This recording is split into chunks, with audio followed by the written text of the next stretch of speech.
हूँ सीवान के हुसैनगंज थाना क्षेत्र के प्रतापपुर गांव में, जहां के पूर्व सांसद डॉक्टर मोहम्मद शहाबुद्दीन के 40वें का प्रोग्राम है। आपको मालूम होगा कि 1 मई 2021 को पूर्व सांसद डॉक्टर मोहम्मद शहाबुद्दीन का निधन कोरोना की वजह से हो गया था और उन्हें दिल्ली में ही सुपुर्द खाक किया गया था।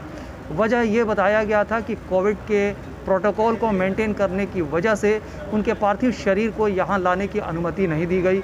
हालांकि इसको लेकर के काफ़ी नाराज़गी रही, लगातार लोगों में इस चीज़ का एक सदमा भी रहा कि आखिर पूर्व सांसद चहेते रहे, उन्हें 2 बार के विधायक और 4 बार के सांसद को उनके घर ले जाने की अनुमति दी जाए, जैसे कि बाकी लोगों को भी दी जा रही है।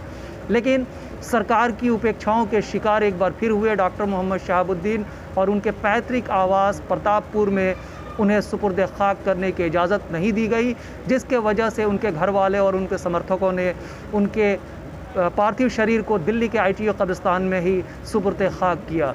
आज 40वां का प्रोग्राम है, बहुत सारे लोग यहाँ आ रहे हैं, मिलने का सिलसिला लगातार जारी है। इसी क्रम में हमारे साथ मौजूद हैं पटना से आए हुए दानिश खान साहब। आइए उनसे जानते हैं कि क्या है मामला। सर, बहुत स्वागत है आपका सिलेक्ट 24 न्यूज़ में। जी शुक्रिया। आज आप यहाँ मौजूद हैं सर, क्या तो हम लोग जो MP साहब का 40वां उसी में आए हैं और जो बिहार का वर्तमान हालात है, फैमिली के लिए वेट कर रहा है कि कौन सा डिसीज़न आएगा। तो उस डिसीज़न के इंतज़ार में, उसी सुगबुगाहट में हम लोग भी हैं कि क्या होगा, क्या करना है, इसका निर्देश मिलेगा तो हम लोग करेंगे। और इसी तरह है, जो अब इसमें जो फैमिली का डिसीज़न आएगा उसके हिसाब से बिहार की राजनीति मेरे उम्मीद से बदलेगी बहुत कुछ। सर, क्या लगता है कि इतने बड़े सांसद और कद्दावर नेता को, जहां की दूसरे छोटे छोटे लोगों को उसके प्रदेश, उसके घर, उसके पैतृक स्थान पर सुपुर्द खाक करने की अनुमति दी जा रही है, कहीं ना कहीं राजनीति के एक बार फिर से शिकार हुए हैं पूर्व सांसद मरहूम डॉक्टर शहाबुद्दीन? वो बिल्कुल, वो ऐसा था कि मोहम्मद शहाबुद्दीन साहब से लोग इतना बेपनाह मोहब्बत करने वाले थे, तो उनकी ताकत को देख के लोग घबराते हैं।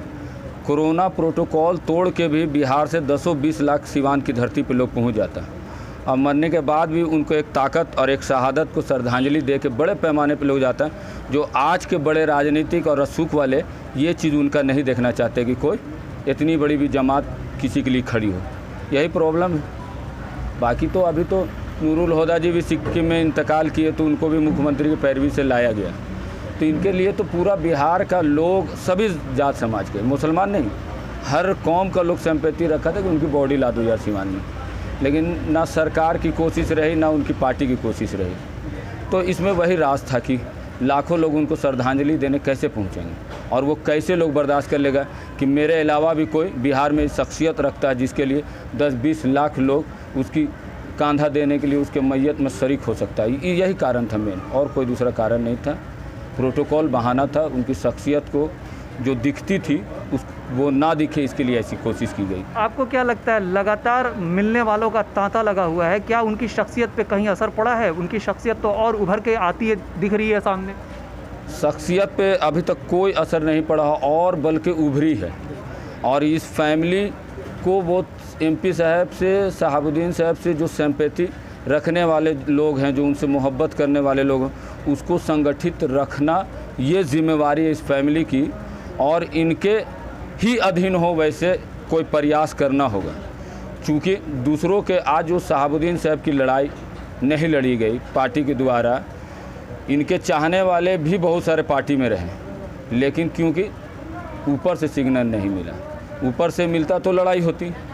तो हम लोग नेक्स्ट जब अगर ओसामा साहब पॉलिटिक्स में आए और इसी तरह से रहे और लोग बेपनाह मोहब्बत उनको भी देगा, तो उनके साथ भी इसी सेम साजिश होगी। और जब लड़ने की बात होगी तो उनका आला कमान चुप रहेगा। तो पार्टी में जो लोग जाते ओहदे पद और अपने लिए रहते हैं, तो वो मोहब्बत तो रखते हैं लेकिन बोलने नहीं पाते, क्योंकि कहीं ना कहीं पार्टी के बागी होगा। और आज भी यही हो रहा है। हक की बात करने पे पार्टी सोचता है कि पार्टी बागी ना हो जाए, हमारा कैरियर नहीं डूब जाए, इसलिए नहीं बोलता है। लेकिन जब अपना संगठित होगा, अपना चीज़ होगा, तो लोग बोलेगा भी, लड़ेगा भी। और ओसामा साहब हमको लगता है कि दूसरे किसी भी यूथ से ज़्यादा उभर के बिहार में आएंगे।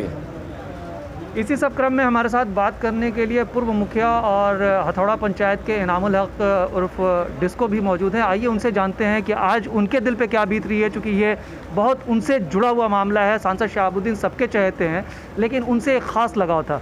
इनामुल जी, आपका बहुत बहुत शुक्रिया है। जी धन्यवाद आपको। क्या बोलेंगे आज के दिन के लिए? आज के दिन बहुत दुखद दिन है। आज जो है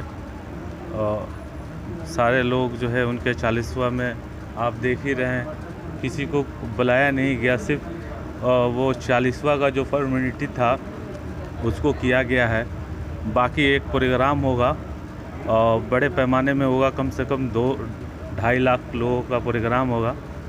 और ये हमारी मैडम, हमारी जो नेता हैं वो इद्दत में हैं। वो इद्दत से जब उनकी इद्दत पूरी हो जाएगी तो इंशाअल्लाह रहमान बहुत बड़े पैमाने में प्रोग्राम हम लोग करेंगे। पूरे बिहार, हर स्टेट लेवल पे हम लोग प्रोग्राम करेंगे इंशाअल्लाह रहमान। अभी क्या लगता है कि अब मामला ये हो गया है कि आर पार की बात होगी या तो किसी भी बड़े डिसीज़न की बातें आएंगी सामने उभर करके बहुत जल्द? देखिए, हम लोग सिर्फ साहब को जानते हैं, शहाबुद्दीन साहब को जानते हैं। शहाबुद्दीन मतलब आरजेडी, लालू यादव, तेजस्वी यादव हम लोग नहीं जानते।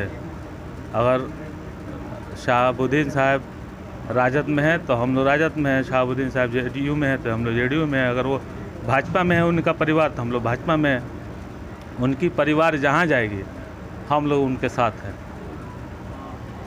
तो ये थे हमारे साथ कुछ लोग जिन्होंने अपने अपने विचार को रखा। उन लोगों का ये कहना है कि हम लोगों ने अगर आरजेडी को जाना है तो वो सांसद शहाबुद्दीन मरहूम के बदौलत ही जाना है। और सांसद मोहम्मद शहाबुद्दीन के परिवार के लोग चूँकि अब जिस तरह का फैसला लेंगे, वो चाहे जिसके साथ रहना चाहें, जिसके साथ जाना चाहें, हम उनके साथ हैं।